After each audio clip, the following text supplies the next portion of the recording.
चला मग अम्युजमेंट पार्कला. तर फर्स्ट आम्ही या राईड पासून स्टार्ट केलं. आम्हाला वाटलं फन असणार, बट सोसो होती. त्यापेक्षा जत्रेतला आकाश पाळणा बरा. देन गेलो झेड फोर्स. भाई डेंजर आहे खूप, सपकन वरती नेते आणि खाली आणते. त्यानंतर गेलो एअर रेसला, हे पण ठीक ठीक होतं. हा, मग गेलो फ्लिपिंग आर्मला.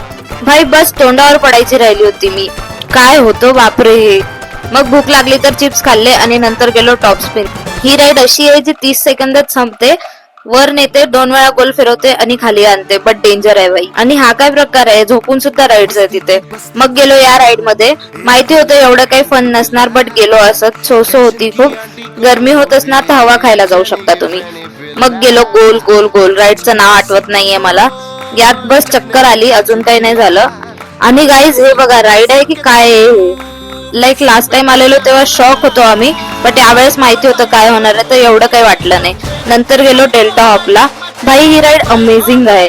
लाईक डोकं फिरून टाकणार. आणि आम्हाला माहिती होतं की ही बेस्टच असणार, सो ऑलमोस्ट आम्ही लास्टला ठेवलेली. आणि गाईज इफ तुम्ही येताय तर ही राईड बिलकुल मिस नका करू. थ्रिल नुसता थ्रिल आहे. आणि देन सनसेट पण झाला होता. आणि आता जास्त नाही, 2-3च राईड राहिल्या होत्या, प्लस ट्रेनला पण टाइम होता, म्हणून गेलो या वॉटरवाल्या राईडला. ही पण लास्टला ठेवली होती कारण माहिती होतं ओल्लं होणार. आणि शेवटी बसून सुद्धा एवढं ओल्लं झालेलो. देन एकदम लास्टला गेलो डिस्कोवाल्या राईडला. ही मस्त आहे राईड. आम्ही मस्त गाणे गात होतो जोर जोरात. सो आता सगळ्या राईड कम्प्लीट झाल्या. तर देन राईड्सला टाटा करून निघालोच होतो, तर पुढे डान्स चालू होता, तो बघितला आणि आलो return. Fun never stops, guys.